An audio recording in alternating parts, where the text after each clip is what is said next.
The clacking of her steps on the metal floor echoed through the empty hallway of the Star Treader as Dr. Gitti made her way towards the medical bay. She had hoped to get a night's worth of sleep before they arrived at their homeworld, but a call from the princess had ended that hope. Her Highness hadn't specified what the problem was, only that they had a situation and that she should come immediately. As she entered the medical bay, she was met by one of the princess's attendants as well as 3 guards. "Doctor," the attendant greeted before stepping aside, the revealed sight causing Gitte to startle. On the hospital bed lay something. Its shape loosely resembled their own race, the Vanayeri, save one missing pair of arms. It was also much smaller, only about 2/3 of her own height, and its frame looked very delicate, almost frail. The surface of its body appeared to be smooth and soft, leading Gitte to the conclusion that, unlike them, it was an endoskeletal race. It was clad in a simple white shirt and pants, both exceeding the amount of clothing the Vanayeri usually wore, with the exemption of battle armor, of course. The doctor racked her brain, trying to remember all the alien races her people had made contact with, but none of them resembled this small creature even closely. Could it be a new alien species? She concluded. The attendant nodded. Presumably, yes. Where did you find it? We picked up a strange signal, he started explaining. It didn't match any common code, but due to its repetitiveness, the princess concluded that it was some sort of distress call. When we followed it, we found what looked like an escape pod. The alien was the only one inside, already unconscious when we found it. We analyzed the air in the pod, and it seemed to resemble our own. Well, it is still alive, so that seems to be the case. We wanted to prepare standard first contact protocols, but Her Highness insisted that we first assured that it was all right, which is where you come in. The attendant and the guards headed towards the door. We already performed a standard sterilization. When it wakes up, check its condition and then call the bridge so the princess can meet it. And be careful, one of the guards laughed. That thing is heavier than it looks. Gitte ignored him and closed the door. She felt a silly grin appearing on her face as she was no longer able to contain her excitement. A new alien species, and she would be the first one to examine it. Not to mention that this was the first new contact in 4 generations. The princess's popularity would skyrocket if she brought it home. All right, enough. Come on, Gitte, you are a professional. The doctor shifted her attention to the alien. Its thorax area slowly raised and sunk, so its breath was at least steady. As there wasn't much she could do before it woke up, Gitte took out a sampling card and scraped off some cells from one of the exposed arms, careful not to accidentally injure the frail creature. The bed, which was intentionally oversized so it could also be used by bigger races, made it look even smaller than it already was. For such a delicate life form to survive long enough to reach the spacefaring age, it had to come from a paradise world. The analysis showed it to be a carbon and water-based life form, so nothing out of the ordinary, except maybe the high amount of water in the cells. Maybe it was from an amphibian race? The alien started to move before slowly opening its eyes. As it saw the doctor, it startled and immediately shot up, only to apparently get dizzy and hold its head. A reaction Gitte had more or less expected. She carefully raised her 4 hands, showing that they were empty and that she posed no threat. The alien seemed to understand the notion. It was still wary, but no longer panicking. Next, she took out a thin collar, put it on the mattress, and pointed at her own throat. The alien gave her a suspicious gaze, but after a few tigs, put it on. "Can you understand me?" the doctor asked. The alien nodded. "Yes." Its voice was soft, almost meek. You are an alien." Gitte chuckled. "Well, I guess that from your perspective, we are the aliens." That is awesome!" The alien jumped up and crawled over the mattress, startling the doctor for a moment. "Aliens! Real aliens! Where are the others?" One thing after the other, the doctor said, trying to calm it down. The sudden enthusiasm had taken her by surprise. "Our race is called Vaneri. My name is Gitte, I am a doctor, and I would like to examine you so I can both learn more about your species and affirm that you are in good health. Then, you can meet the rest." "Oh, right, sorry, I got a bit excited. My name is Nadine, by the way. My race is called human." The doctor nodded.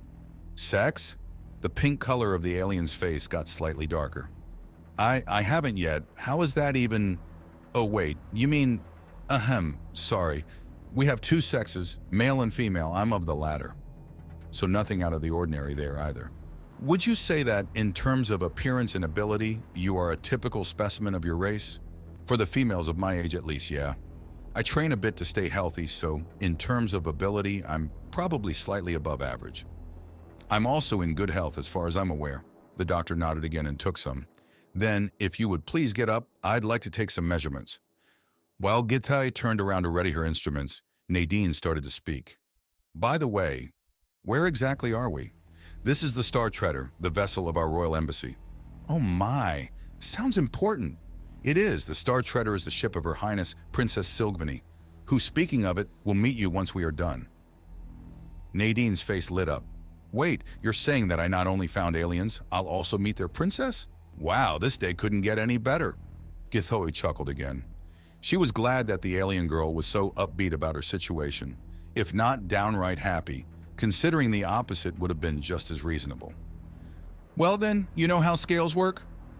I step on them and the screen tells you my weight? Githei nodded. As Nadine stepped on the plate, a loud creaking noise became audible. The confused doctor looked at the display, but that only showed an error message.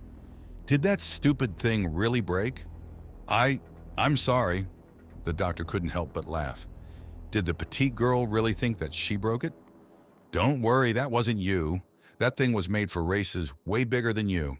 It can measure up to 500 Vs. It's probably just old. Didn't you hear the sound it made? Anyway, please stand upright. Nadine did as asked. Her head barely reached Githei's thorax as the doctor scanned her.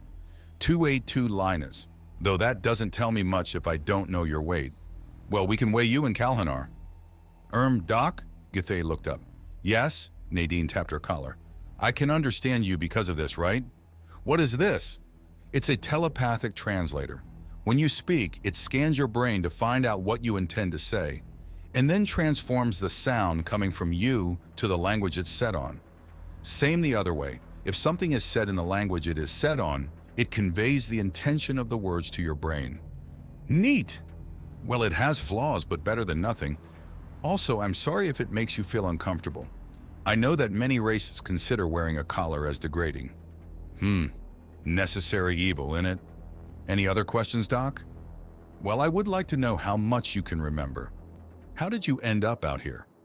Nothing too fancy. We found a planet that seemed hospitable, way more out there than anything we ever explored. A colony ship was sent there. It sounded like an awesome adventure, so I volunteered. I got woken up by an alarm and was told to go in an escape pod, so I did. No idea what the problem was. That's pretty much it. Speaking of, is the rest also here? Gitai swallowed. I was not informed about any others. As far as I am aware, we found only you. Nadine's gaze fell. Oh, that doesn't have to mean you are the only one left. Maybe you just got separated due to some unfortunate drifting, Githoi assured her, without really believing it herself. Do you have any way to contact your people? No. Both went silent, well understanding what that meant. Nadine was alone. Do you know why you were unconscious? The doctor asked, desperate to change the topic. It seemed a bit too deep for a sleep. No, sorry. Do you have any indicator of how long you were out? I'm not terribly thirsty, so probably under a day. I'm afraid that doesn't tell me much if I don't know your homeworld's rotation speed. Ah, right. A day is 24 hours. I also do not know your units. Makes sense. Then, Githei shook her head. Forget it. It was stupid of me to ask that. No, we can do that. Give me a sec. What is the speed of light in your units? The doctor didn't know what the human was trying to achieve with that knowledge. But if it distracted her, so be it. 748,191 Linus per tig, she said after looking it up. Okay, let's say 750. How tall was I again? 2.82 lines. Okay, I'm around 1.65 meters. So 1 meter is around 1.7?